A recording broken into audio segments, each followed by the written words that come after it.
இப்போ சொல்லு. அதாவது என்னை பொறுத்த வரைக்கும் குருசாமினாலும் அடுத்தவங்க காசுல நீங்க கோயிலுக்கு போகக்கூடாது. நாங்கள் நல்லா விளக்கமும் சொல்லிக்கோ.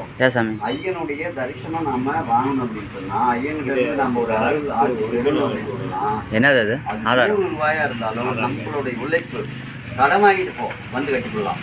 நம்ம இல்லை சொல்றது. இப்போ இன்னைக்கு உனக்கு ஒரு கடைக்கு ஒரு 10 ரூபாயோ 20 ரூபாயோ தருவாங்க. ஆனால் ஒருத்தர் ஒரு 1000 கூட தருவாங்க. அதாவது ஏழைப்பட்டவங்க ஏதோ கேட்குறாங்க அப்படின்னு தருவாங்க. அதுதான் அந்த சாமிகிட்ட போய் கும்பிடுறனுடைய உனக்கு கிடைக்க வேண்டிய ஆசையும் அந்த அருளும் அவங்களுக்கு சேரும்.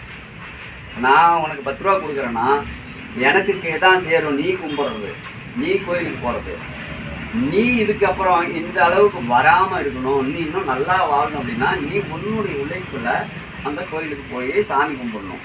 எந்த கோயிலாக இருந்தாலும், இந்த கோயில் தான் நான் சொல்ல வரல, எந்த கோயிலாக இருந்தாலும் எனக்கு புரியுதுங்களா. ஆனால் வந்து ஒரு முடியாத பட்சங்களால் தான் உங்ககிட்ட வரோம். அதாவது இந்த ஒரு வருஷம் மட்டும்தான் நாங்கள் எடுக்கிறோம். எல்லா வருஷமும் நாங்கள் எடுக்கிறது இல்லை. இந்த ஒரு வருஷம் மட்டும்தான் முடியாத பட்சம் ஒரு காரணத்துக்காக தான் நாங்கள் வரோம். இப்போ எத்தனை வருஷம் கோயிலுக்கு போறீங்க?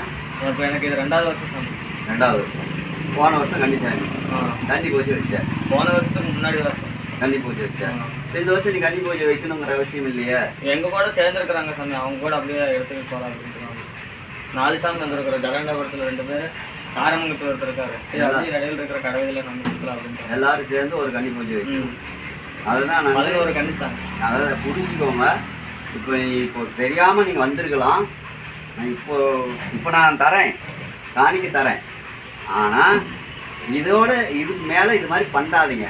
புனிதமான ஒரு தெய்வம் ஐயப்பங்கிறது ஒரு இயற்கையாக இன்னும் எல்லாம் நம்பிட்டு இருக்கிறது அது மனிதனாக இருந்து ஐயப்பனா உருவானதா இன்னும் அதனுடைய முன்னோர்கள்லாம் அங்கே வாழ்கிறாங்க அப்படிங்கிறது தெரியுது.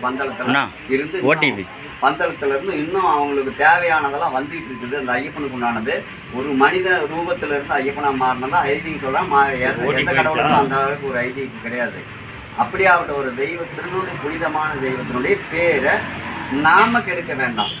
நம்ம சந்ததிகளுக்கு அந்த தொந்தரவு வேண்டாம் அப்படிங்கிறத மனசில் நினச்சிக்காங்க. இதுக்கு மேலே இந்த ஐயப்பனை சொல்லி, அதாவது இப்போ நம்ம வெளியில் வந்து வீட்டுக்கு கடைக்கு போய் கேட்டாலே அதுக்கு பேர் பிச்சைன்னு தான் சொல்லுவாங்க. சரிச்சா? அதனால் அதனுடைய பேரை கெடுக்காதீங்க அப்படிங்கிறது தான் நம்மளுடைய கொள்கை கோட்பாடு. நானும் ஒரு சாமி தான். அதனால் நான் இது வரைக்கும் ஐயப்பனுக்கு இது மாதிரி கேட்டுட்டு வந்தாலும் நான் காசு கொடுக்க மாட்டேன். காசு கொடுத்து உங்களை எதுக்கு பண்ணணும் அப்படின்ட்டு சொல்ல மாட்டேன். நான் இப்போ தரேன் ஆச்சா.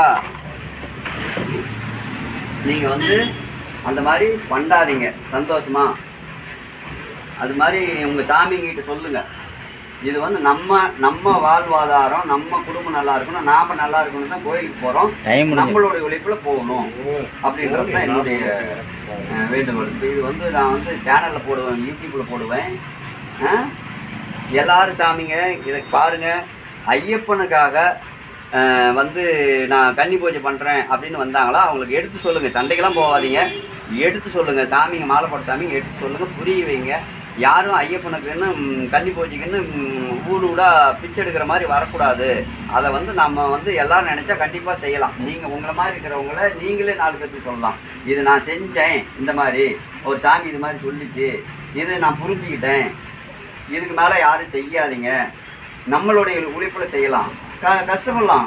நம்ம வயசு இருக்குது, நம்ம என்ன வயசாகி போச்சு, கஷ்டப்படலாம். 1000 கடன் வாங்கிட்டு போய்ட்டு 5000 கடன் வாங்கிட்டு போய்ட்டாலும் கட்டுற திறமை இருக்குது, செய்ய முடியும். ஆச்சா? அது மாதிரி இருங்க. சந்தோஷமா இது மாதிரி செய்வியா? உங்கள் சாமிக்கு சொல்லுவியா? சொல்லுவியா? சரி, சந்தோஷம். நன்றி.